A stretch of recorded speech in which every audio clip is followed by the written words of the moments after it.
Breaking news, a massive manhunt underway for this man who police are calling a person of interest in the deaths of at least 20 people after a shooting at a bowling alley and a bar in Lewiston, Maine.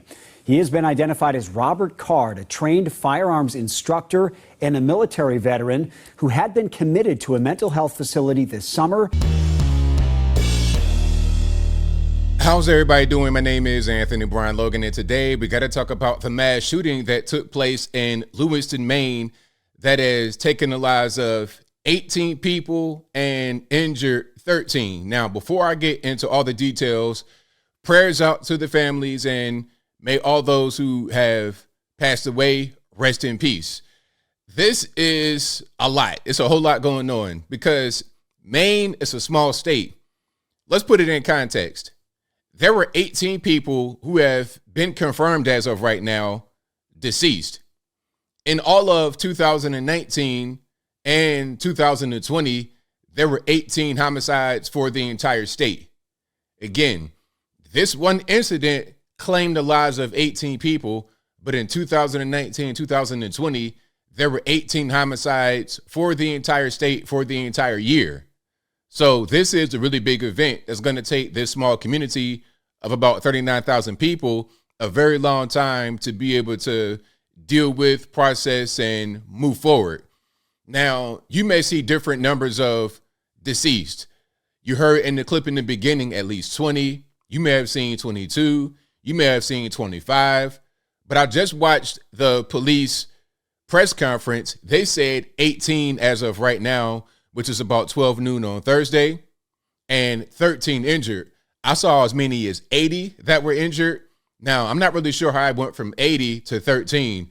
Maybe the 13 were those who've actually been shot by the suspect, and the other people who were injured may have been injured in a different way. I'm not really sure, but that is the exact numbers that we have right now. Now, the suspect, Robert Card, he is 40 years old, and I believe he lives in the area. Now, this guy had all the classic red flags of someone who may do a thing like this. He was in the military before. He had a mental health episode. He was hearing voices. He was committed to a mental hospital recently. I'm talking about in the summer. He was in the mental hospital where he spent 2 weeks. Now, I don't know what kind of protocol exists to keep someone in the mental hospital versus releasing them. I don't know what the plan is upon release. Okay, so you go to the hospital, you're hearing voices. The voices are telling you to do things to carry out acts of violence. This guy's a firearms instructor, a 20-year Army Reserve veteran. So what do?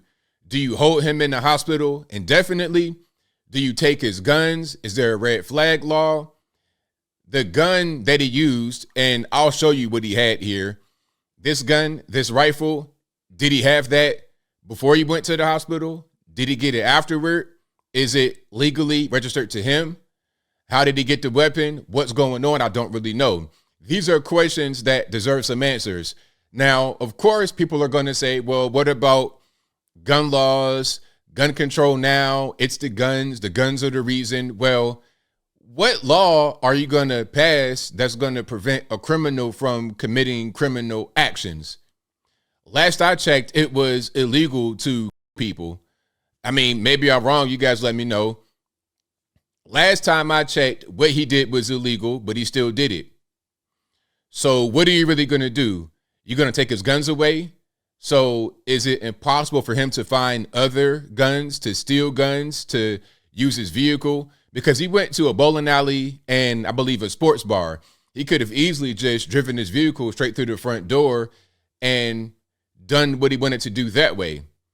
So what do you really do in this situation? And as far as red flag laws, these laws can be abused. Someone may not be a danger to themselves. They may be in danger. They get red flagged and then they're not able to defend themselves and then they become a victim. So how do you really navigate the situation? I'm not really sure. Now, let's get to this information here. This was released by the authorities out there in Maine. So you see where the locations were that he committed these acts of violence. at Shemengi's Bar and Grill Restaurant and Spare Time Recreation in Lewiston. So I think Spare Time, that's the bowling alley, and then the bar, the sports bar, that's what I mentioned at first. So he's a trained firearms instructor and was in the reserve or is in the reserve, stationed out of Saco, Maine. According to law enforcement, Carr recently reported mental health issues to include hearing voices and he threatened to shoot up the National Guard base where he was based out of. Now, I don't know how this works in the military, and you guys who may know more about this than me, please fill me in. But if you have a mental health break like this and you threaten to shoot up the base where you're stationed out of, how are you still able to be in the reserves? I think he was still in. I don't think he was discharged. Maybe I'm wrong about that. We're going to find out more information as the days and weeks progress. But what is a protocol when it relates to that? If you threaten to shoot up your base while you're in the reserves, how does that really work? What is a protocol? What steps are followed after that? I don't really know. So again, he was committed to the hospital for 2 weeks during the summer of this year, 2023, and released. Now, you know what I probably think happened? He probably was given some pills and released, which is the absolute worst thing to do with a person like this, because a lot of these mass shooters, they're on drugs. That's the common thread. I'm not talking about some of the drugs you guys may use recreation. I'm talking about these psychotropics, mind-altering, mood-altering drugs. A lot of these shooters are on them. So you have a bad situation. I'm not sure if this guy had any kids, if he was married, might have been kind of a loner guy. You're hearing voices in your head.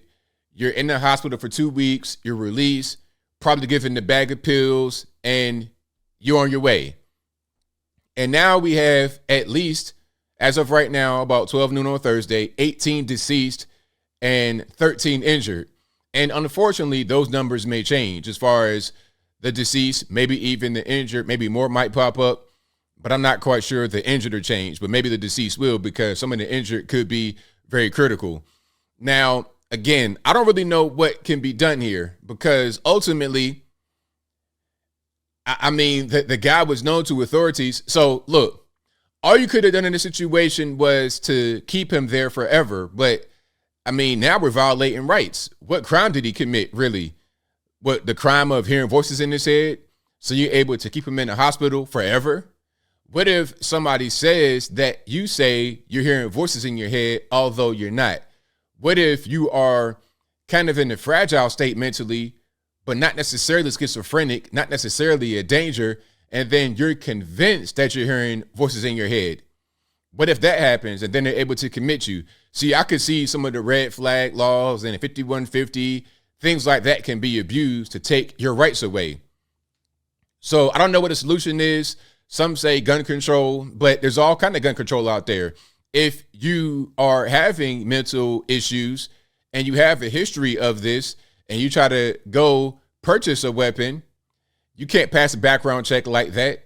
If you're on drugs, you can't buy a weapon, although you can be somebody and lie on the background check and still get your gun and not go to the penitentiary afterward. But that's a different story, and I digress. The point is that I'm not sure what can be done. But the point is that he was known to authorities. People knew that he was a threat, but he was still able to be out there doing what he did. Now, as I close, I want to say this. Rest in peace to all those who passed away in this situation. Again, you have 18 deceased.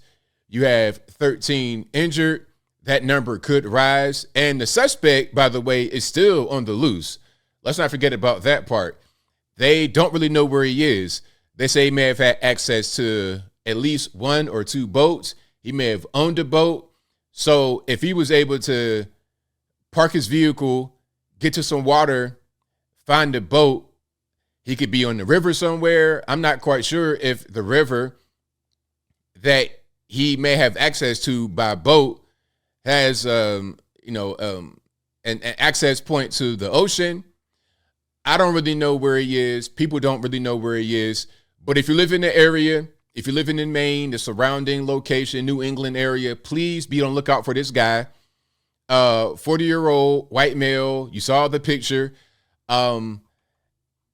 If you see this guy, please be aware. Let me put him on the screen one more time. If you see this guy, please be aware. Do not approach him. He is considered to be armed and dangerous. Contact the police, contact the feds. Get this guy locked up because as of right now, they don't have him. And he is a suspect that has taken 18 lives at minimum. But I think I'll leave that right there for now. And what say you? What's your take on what happened here? Do you think that there could have been something done to prevent this? Again, yet another person who was known to authorities. He was in the mental hospital for 2 weeks. So what was done in the mental hospital? Was he given the proper treatment? Was he given the bag of pills? Be on your way? What could have been done to prevent this tragedy? Whatever your thoughts are, let me know in the comments below. You guys know where I'm at. I don't know what really could have been done here. Maybe they could have put him on some kind of monitoring. Maybe just kept an eye on him because hey, this guy's dangerous. He's a trained firearms instructor, military veteran, hearing voices. You have him in the mental hospital, probably gave him a bag of pills. He might have access to all these weapons, and he knows how to use them, obviously, because he's a firearms instructor. So he's going to be trained and accurate and proficient with his weaponry. So you got to do something. But the question is, what can you do? Whatever your thoughts are, please let me know in the comments below. And that's all I got to say for this video. If you like what you heard, please comment, rate, share, and subscribe. Peace.